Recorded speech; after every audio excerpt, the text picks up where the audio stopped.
The footage for Thursday has arrived. At present, things are relatively calm with Celtic as they gear up for a crucial match against Hibernian this Saturday. There was an interest in discussing the television agreements for Scottish football, and that will be our focus today. Let's see what insights we can discover. A virtual private network is intended to secure your internet connection, protecting your personal information and online activities, particularly when utilizing public Wi-Fi. Moreover, this service can make it seem as if your device is situated in another country, which is excellent for accessing your regular content while traveling. If you are preparing for a trip soon and wish to keep enjoying your usual streaming services, this option might be advantageous, offering significant savings on 2-year subscriptions along with extra months for free. Additionally, there is a 30-day money-back guarantee assuring that there is no risk involved. Before we dive into the particulars about television rights and related subjects today, I want to provide an update on the UEFA Champions League qualifying status. Initially, this segment was anticipated to last only 2 or 3 minutes, but it is likely to take at least twice that duration because of the extensive information we need to cover. The pressing question is whether Celtic will achieve a seeded position in the single round necessary to progress to the league phase, and this is still in doubt. Conversations online suggest that this is a significant topic for many at the moment, especially since Celtic has already clinched the championship and numerous other leagues across Europe are nearing their conclusions. There are 8 teams that present a challenge to Celtic regarding this playoff situation. These teams could enter the playoff round and if so would be ranked higher than Celtic due to their better coefficient. Essentially, if there are 5 teams ranked above Celtic in this round, a team will be unseeded since there are 10 teams in a draw, and naturally the bottom 5 teams are unseeded. This could hold considerable implications. For Celtic to secure a seeded position in the playoff round, it is imperative that 4 of those 8 teams fail to qualify for that stage. The encouraging news is that, as mentioned, 2 teams are already out of contention. Olympia has qualified directly for the Champions League phase due to the victors of this season's tournament. Inter Milan and Paris Saint-Germain have qualified on 2 occasions. Shakhtar Donetsk is also no longer in the race as they can no longer win the Ukrainian league, while Dynamo Kiev likely to win. It possesses a lower coefficient than Celtic. Bodo Glimt will be in the draw as a seeded team as long as they do not win the Europa League. This scenario appears rather unlikely as they currently trail 3-1 from the first leg against Tottenham Hotspur. The second leg is set to take place in Norway this evening. Should they manage to turn things around and somehow secure the Europa League title, which would indeed be one of the most extraordinary football tales of the 21st century, or perhaps ever, that would actually benefit us as they too would then be out of that round, eliminating another potential threat from consideration. Red Bull Salzburg is currently positioned 4th in Austria, 4 points behind Sturm Graz, with 3 matches remaining. At this juncture, it seems quite improbable for them to clinch the league title. The fact that they have 3 teams ahead also suggests this will be quite difficult for them.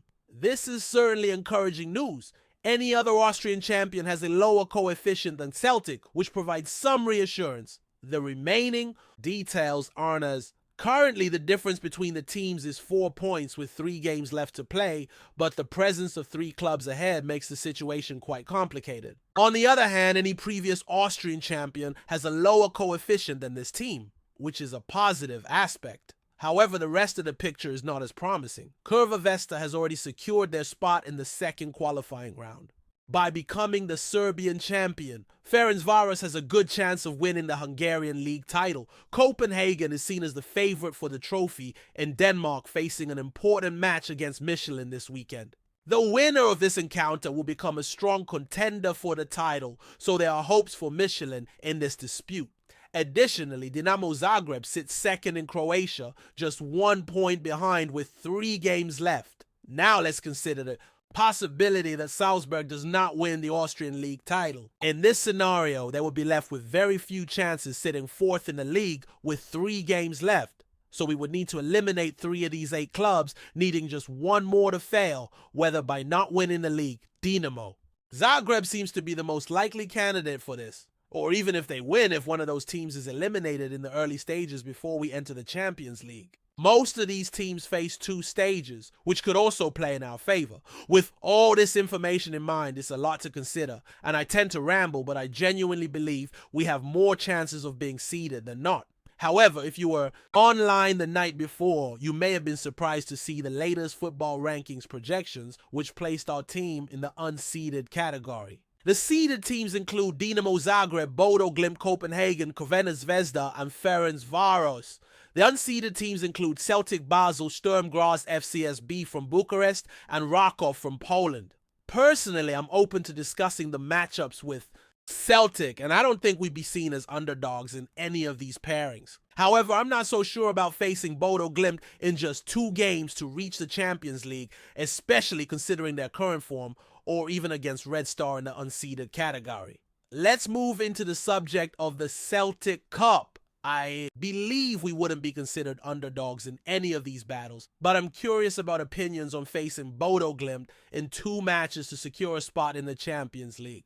When evaluating their current form, or even Red Star, it's important to emphasize that unseeded teams should not be underestimated. Each of them will be champions of their respective leagues, which definitely adds a level of difficulty. However, it would indeed be preferable to be a seeded team and potentially face a team like Basel or Sturm Graz rather than Bodo Glimt.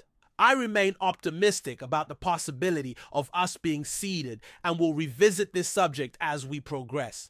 Now, let's shift our focus to the television contract issue. The current agreement for Scottish football primarily involves Sky Sports, with Premier Sports also participating. This contract began this season and extends for 5 years, meaning there are still 4 years left until its conclusion scheduled for the 2028-29 season. Under the current terms, Sky Sports can broadcast up to 60 Premiership games per season.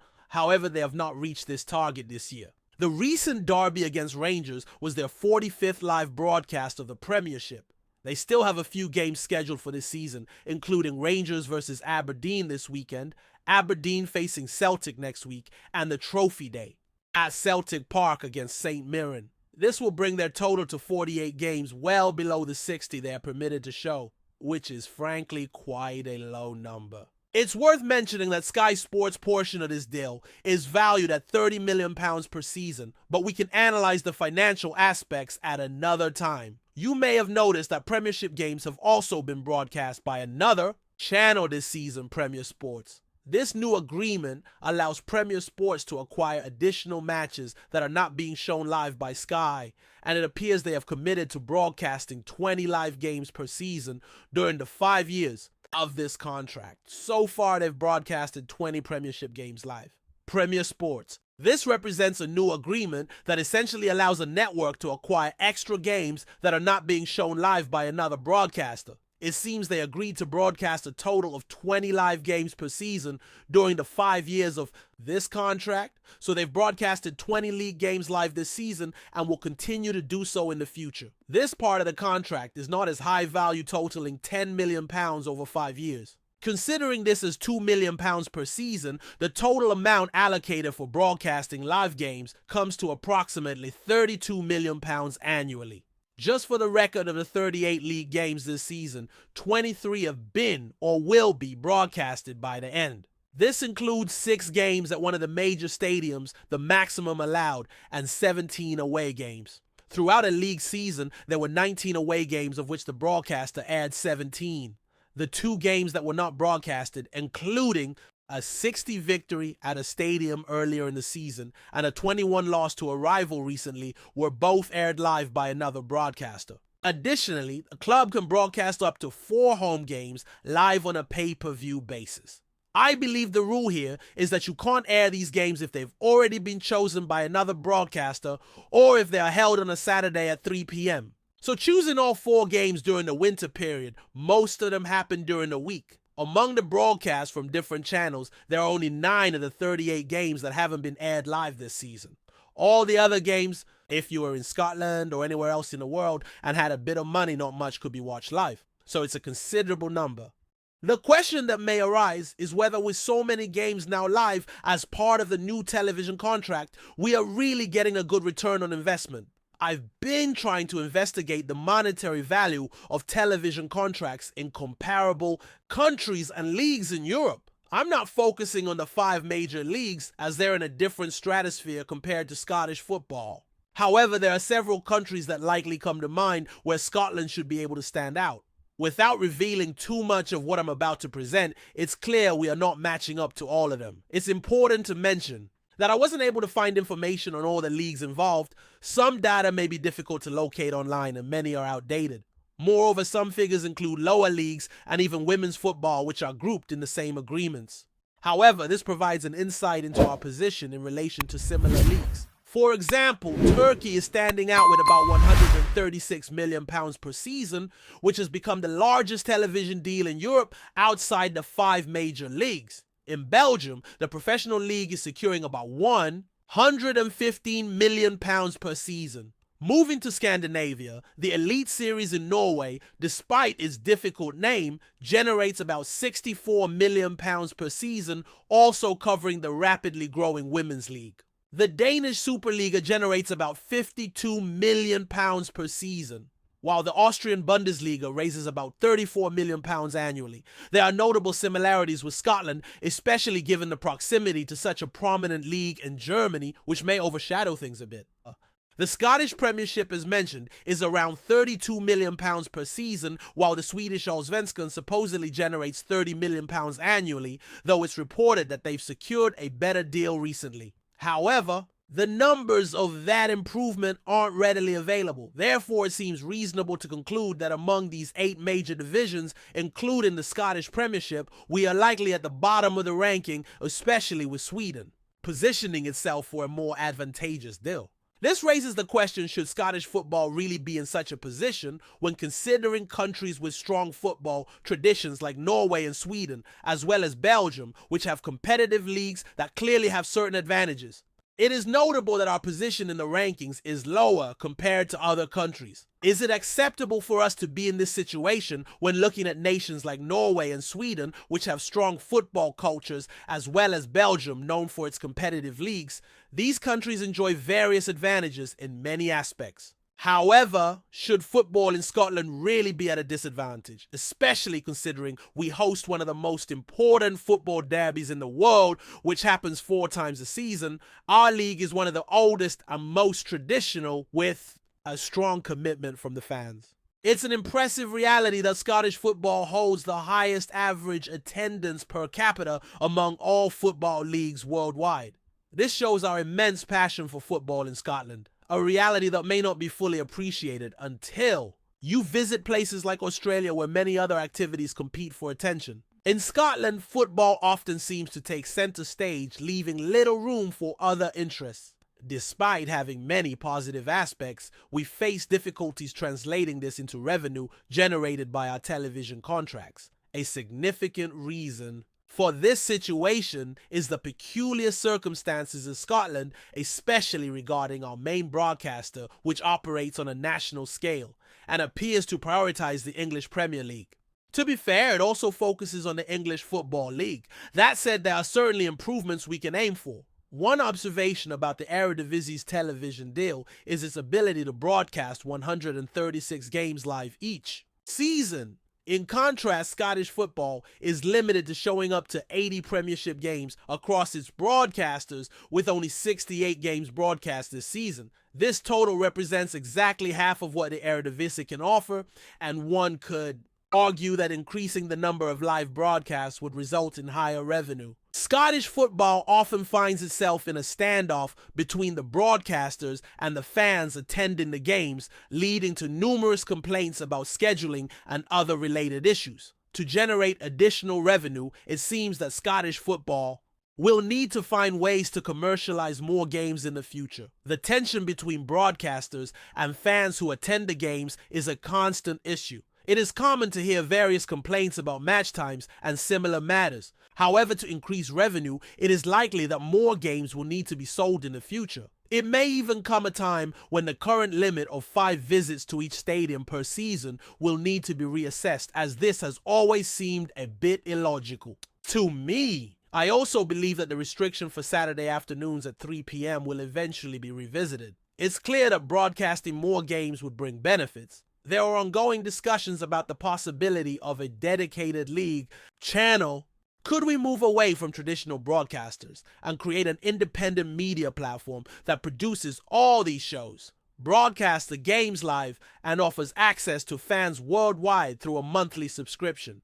There are various leagues and sports worldwide that have already adopted this model. For instance, I follow basketball quite a bit, which has its own channel set up where you simply pay a monthly fee to access all games. You can choose which match you want to watch when multiple games are happening simultaneously. Of course, I'm not trying to compare the reach of basketball leagues to the Scottish Premiership, but I honestly would like to see clubs explore this idea, as I truly believe it could generate more revenue than the current deal. The reality, however, is that for many Scottish clubs, this approach seems overly risky. They probably prefer the stability of guaranteed revenue provided by broadcasters each year, rather than dealing with the complexities of going independent and taking on greater responsibility. We all remember how things unfolded years ago when the deal with Setanta fell apart, bringing significant issues and concerns to much of Scottish football.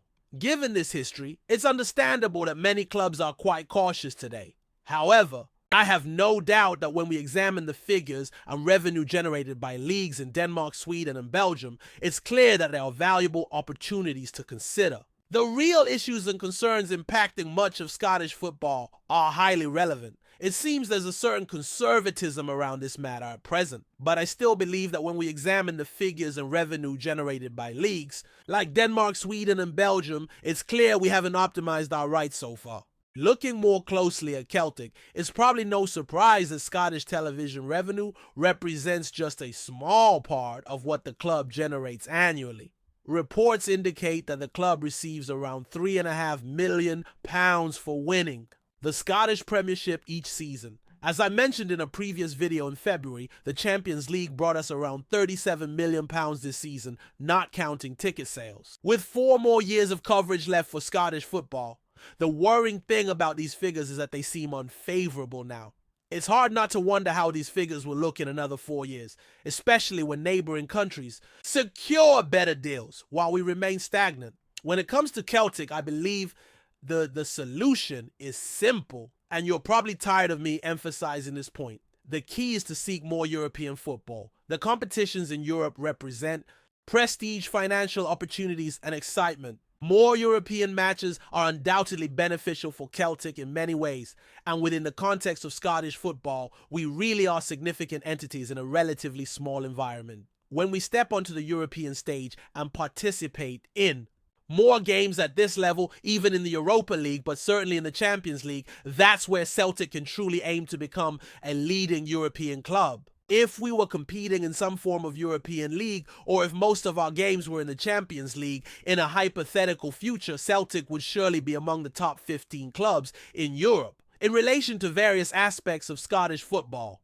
the situation is quite different. I'm not convinced we'll see a substantial financial recovery for Scottish football in the near future. It seems that this opportunity has already passed. The best prospect for Celtic lies in playing more high-level European matches every season. The positive side is that this does seem to be the direction things are heading. As I've already mentioned, the next UEFA cycle scheduled for 2027 should advocate for an increase in the number of games. Celtic will surely welcome that. I don't want Celtic to move away from Scottish football, as I enjoy winning the league, but perhaps a Scottish league that takes up less time in the season would be beneficial. Something around 30 games, something like that. Eliminating the League Cup, continuing with the Scottish Cup, and having a European season that allows for about 20 games per season. That would be the ideal scenario for me. We'll have to see if we ever reach that point.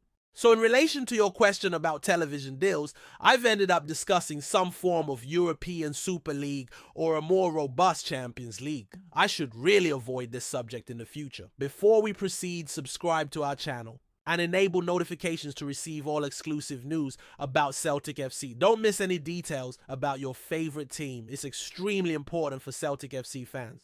Arsenal midfielder Thomas Partey has accepted a surprise offer to join Celtic, in a move that is sending shockwaves through both English and Scottish football. The Ghanaian international, long regarded as one of the most physical and composed midfielders in the Premier League, will be making the switch to Glasgow after several seasons at the Emirates.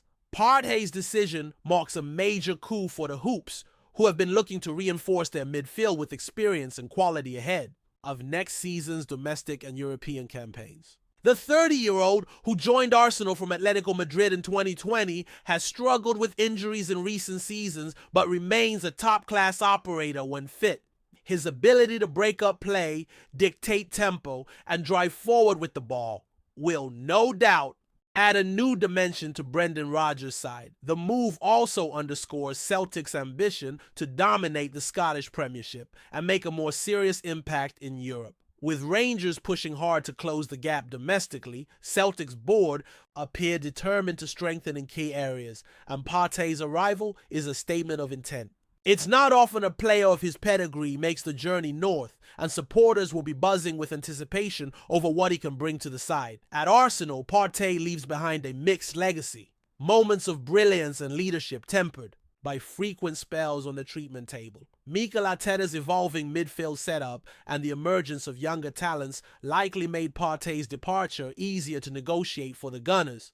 For Partey, the move offers a chance to reboot his career in a league that, while different in intensity and style, offers plenty of challenges and the potential to become a standout figure. As the paperwork nears completion, Celtic fans can start to dream of a midfield anchored by a seasoned international with Champions League experience. If Partey stays fit, the Premiership could be witnessing one of its most influential signings in recent years. Hello, fan! Don't forget to like and subscribe to the channel, as it means a lot to Celtic FC. Also, share your opinion about the news in the comments below. See you in the next video.